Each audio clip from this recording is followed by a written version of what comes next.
Hey creative friends, welcome to my channel. And this video is part of a terrific collaboration called Jam It Up June. So much fun. I love the fact that Tony over at Kettle Kitchen came up with this great idea, and he went to the trouble to get a ton of really great content creators. He's got like 31 different channels participating in this. So be sure and check out the links below to those channels because they're going to be making some really fun jams, jellies, things like that, because this is Jam It Up June. Now I am going to be actually making a crab apple jelly. It's like well, I was going to make apple jelly, but since I have crab apple juice, that's what I'm going to make. And I am going to be using, for the very, very first time, my Ball of Fresh Tech Jam and Jelly Maker. This, I've never even used it before. Took it out of the box, washed it up just specifically to try it for this video. So let's see how that goes. It should be fun. But there's a good little recipe in here that I'm going to use for apple jelly, and it's going to process for in the boil water canner. But because this makes a small batch, it only makes about 4 8-ounce jars, I'm going to be using a small little stock pot. You don't have to use one of those great big giant boiling water canners if you're just going to do a small amount.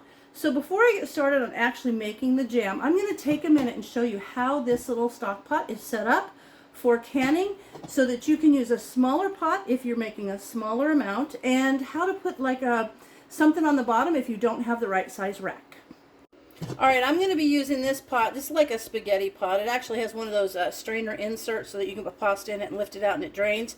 But this is a terrific pot for like 4 or 5 little jelly jars, 8-ounce jar sizes. And for this pot, I actually have a little rack that fits inside of it. And I think in my description at the very bottom there's an Amazon store, affiliate store, and there's a link for these little racks. Now these little racks, this is perfect. It fits right in there. It lifts your jars up off the bottom, and you can set your jars down in there, lift them up. If you don't have one of those, you can always get one of these types of little racks. And I think that this is also in my Amazon store. You can put that in the bottom, and that'll hold your jars up off the bottom. Now, if you don't have a rack, let me see, I didn't get my little lids out. So let me get my lids out, and I'll show you what you can do, which is super cool if you don't have a rack or something that fits in there. I need one more. So, a lot of people will say, oh, you can put a towel on the bottom of your pot. And I hear that a lot. A lot of people think you can put a towel in the bottom of your pot and set your jars on it. That isn't really a good idea, because the point of having a rack is to lift your jars off the bottom of the pot so that the boiling water can circulate thoroughly around the sides, top, and bottom. If there's a towel under there, that water is not going to circulate, okay? So if you have a funny size pot that you want to use, and remember, your pot only has to be big enough that when your jars are in there, it has a minimum of 1 inch to 2 inches of water above the top of the jars. That's the only requirement that a pot has for boil water canning. So if you're canning, you probably have a bunch of these rings. You just turn them not upside like that, because if you put them like that, the jar will set down in them. So you want to turn them over the same way they would be screwed on your lid, and you put them in the bottom of your pan like that. I could probably fit a couple more in there. Let me see. Let me get those for you. There we go. Yep, so I can get a couple in there. So see how that has just created a rack. And I'm just going to use this jar. It's dried fruit. But I'm going to set it up there so that you can see how that jar will set down on that rack, and it holds it right above the base of the pot so that the water can thoroughly circulate around. So this is the pot I'm going to be using for my Jam It Up June crab apple jelly or apple jelly. And I just wanted to show you how you can use a smaller pot, and even if you don't have a rack, you can make something that works just as good. Okay, here we are. Let me take a look at this little Fresh Tech jam and jelly maker, this automatic jam and jelly maker. So on the front of it, it has this little control panel. It has cancel, enter, plus and minus, jam and jelly. Pretty simple, pretty self-explanatory. In fact, it feels like it's so simple that it's just, I don't know. I put so much energy into canning that it just seems so easy. But it's perfect for us because it's it'll do, you know, just small amounts, and that's fine because I don't see that I'm going to get like huge bulk batches of stuff. And if you just have a little bit of something, you know, a little bit of fruit, this is a perfect way to use it. And it's so just easy. Anyway, so for the apple jelly, what you need is, they have a couple of recipes, one for traditional and one for reduced sugar. I'm going with reduced sugar. The one thing I am doing is I'm using a reduced sugar pectin. It just has you use classic pectin, but I don't think it'll hurt. And I've got some, so I want to use it. So it says to measure 3 cups of juice in a 4-cup or larger liquid measuring cup, which I have right here. And then you're going to mix the pectin in, and you're going to whisk it together. You're going to, you know, stir it together. It says gradually whisk the pectin into the juice until fully incorporated. The pectin may not be completely dissolved at this point. That's fine. Then we're just going to pour this into the clean pot fitted with the stirrer, which it's got the stirrer in there. So it's got a lid, and then it's got this stirrer, see? And that is what's awesome, because that is going to stir it. This is the thing I hate about making jam and jelly, is that you have to stir it and it splashes and it gets on you and it burns. That stuff's hot. So then you're going to put it in there, add the butter or margarine, because that helps reduce foaming. And I don't know if I read you all the instructions, but I'll read you all the ingredients. And then you let it go. But what you need is 3 cups of juice. And for the reduced sugar, you need 4 tablespoons of pectin, half a teaspoon of butter, and instead of 3 1/3 cups of sugar, you only need 2 cups of sugar. So I'm cutting down 1 1/3 cup of sugar by doing the low sugar recipe. Okay, so let's get started. I'm going to scoot this out of my way. And then I've got this beautiful crab apple juice. I did a video on this, but this is like 18 months old now, so I want to use it. So I'm going to pour 3 cups into this. It is actually an 8-cup measuring cup, which is fine. Oh, that's just a little left to drink. And this is unsweetened, so there's no additional sugar added, and that's a good thing. Okay, gradually whisk the pectin in until fully incorporated or close to it. So I'm going to probably do this way so that you can see me gradually stirring it in. This is like you push a button and walk away kind of weirdness for me. I am a hands-on girl, and this is something for me, just to push a button and walk away. Okay, there we go. I got the pectin pretty well worked in. Now, it says, pour the juice mixture into the clean pot fitted with the stirrer. Okie doke. Ooh, let me get that pectin off there. There's little bits of pectin. I want to get those off of there. I want to lose my pectin. There we go. Looks like I got that clean. Now, slide this over where you can see a little better. There. I'm going to plug it in. See if you can see in there. Okay, then I'm going to pour this in.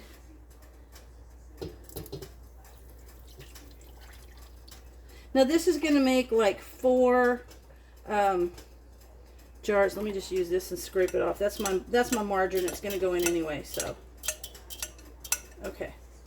And then we're going to put the margarine in. Scrape it off on the little scraper there. Get it out of the little measuring spoon. Half a teaspoon of butter or margarine. Mine's butter. You can use margarine though. Okay, that's just going to reduce the foaming. Okay, now we're going to put the top on. Put the lid on there. And you can see the lid actually sets up and has little holes there to let the steam out. Okay, then it says press the jelly button. Jelly button is pressed, and the 25-minute light comes on. See how there's 25 minutes on there, and then it says cook time will automatically default to 25 minutes, which it did. Wait 4 minutes for the appliance to sound 4 short beeps, indicating that it is time to add the sugar. Add the sugar gradually while the stirrer continues to run. The stirrer isn't, I just hit jelly. I wonder, it's not on. It's not stirring. Maybe you have to hit enter. Oh, press enter. There we go. Sorry, I skipped the little 2 words there. Press enter. So now I pressed enter, and here's what it looks like. See how it's slowly going? And it's slowly going to heat up. And then we'll add the sugar in. So those little bits of butter, they will melt as it heats up. And then we'll add the sugar in. And what says is there will be 4 short beeps. And at that time, add the sugar gradually while the stir continues running.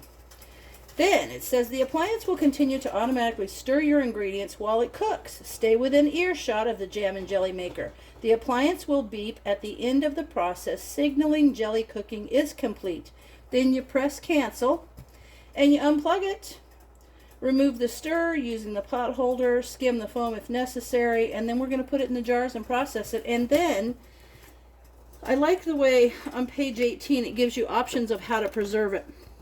One of them is just to make it and refrigerate it. The other one is about freezing it, so you can make it as a freezer jam. But then here, on page 20, it gives you the directions on how to process it. So basically, we're doing a boil water processing method. And we're just going to fill the jars, put the lids on properly, and we'll process them in a boiling water canner for 10 minutes, which you would adjust for altitude. If you aren't at sea level, you'll add some time on. After 10 minutes, turn the boiling water, turn it off, take the lid off and let it sit 5 minutes, and then remove it. Now here's the cool thing. This is interesting because this process is for 10 minutes, and if you are processing something really for 10 minutes or more, you don't have to pre-sterilize the jars. But this is 10 minutes, and I figured, what the heck, they're sitting over there in the pot.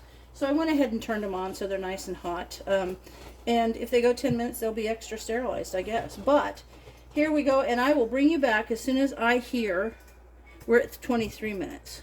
So I think we only have 2 more minutes, and I'll bring you back and show you how we add the sugar in. All right, it just did its little 4 beeps, and they were just little light beep, beep, beeps. So now that's done. So now that I've heard my 4 beeps, oh, see, it's already hot. The butter's already melting. I'm going to gradually add the sugar while the stirrer is running. I feel like I don't want to get it on the little stirry bob thing there, because I want to make sure it's going to mix in. And then it's just going to do its thing. Like, I don't have to stand here and stir it. And you know what? Maybe making jelly isn't that hard. It's the having to stand around and stir it that's a pain. And this takes that away. Now, there's apparently, a friend of mine has one of these, and she was telling me, there's a bunch of stuff you can do with this. She uses it to like, stir-fry vegetables, I guess. She puts them in there, or to do different kind of omelets. She'll put in there vegetables and eggs and let it go. Okay, so I put that in there. Gradually add the sugar while the stir continues running. Then, we'll put the lid back on. And we're going to let that go. And it's just going to go for 20 more minutes. And then it will beep and let me know that it is done. So when that, if you want to see here. See how that looks in there? Just stirring around. All right, so it's going to get to boiling before you know it, and then I'll show you a little bit of the progress as it does its jam and jelly making thing. Okay, it's only been about 6 minutes, and I think you can see that it is boiling away. And that's the part that I hate about jam and jelly making, is having to stir it and having it splash on me, but it looks like it's doing a great job. So we are at 13 minutes left. So once this is done, I'll show you where we're at. Okay, it's almost done. It's got like 4 minutes left. But I want to show you in the instructions. Down here, it gives you some information. For best results, they recommend you use 100% apple juice from either a concentrate, or not from concentrate. So clearly mine was 100% apple juice because it was literally apple juice that I made. Room temperature juice works best.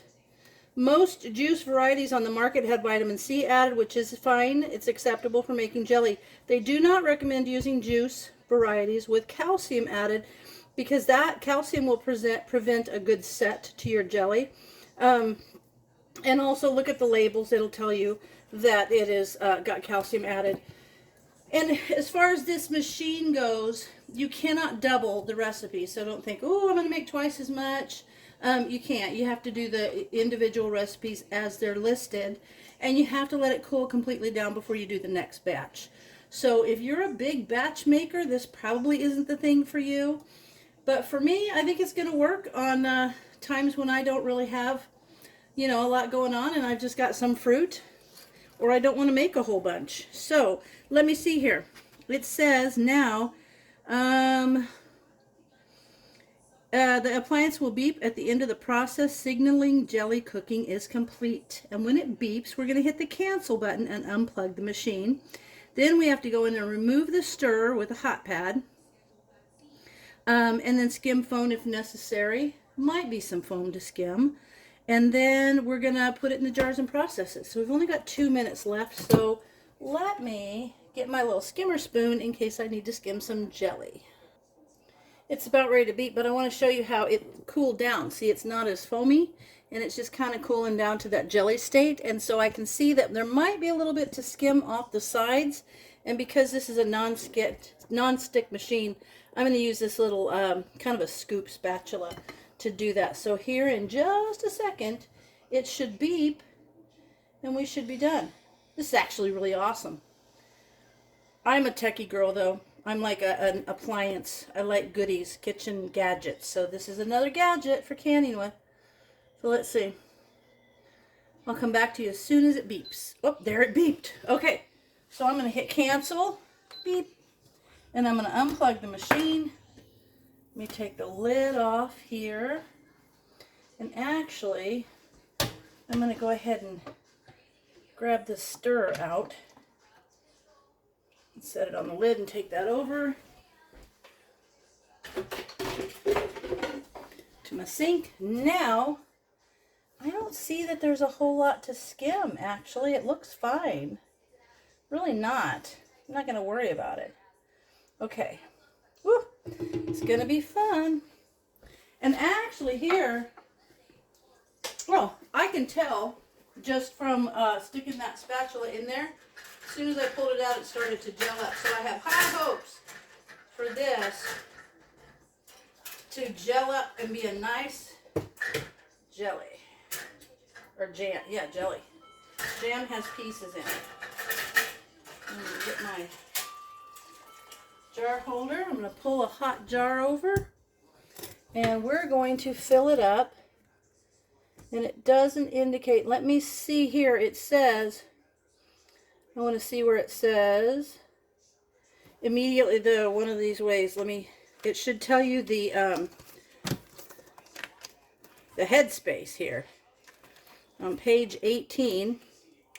It should tell you the headspace. A 1/2 inch headspace. We're going to ladle the jars into jars. Cool. It says up to 3 weeks in the refrigerator. Ladle hot jam or jelly into hot jars. Cool. If you're going to freeze it, you want to put a 1/2 inch headspace. If you're going to can it, you want a 1/4 inch headspace. And I have my little headspace tool. So I will show you. This tool actually has headspace, 1/4 inch, 1/2 inch, 3/4, and inch. So I'm just going to put that on there to show you. The 1/4 inch is like to this second little rim on the neck of the jar. So I'm just going to use that kind of as a guide. All right, here we go.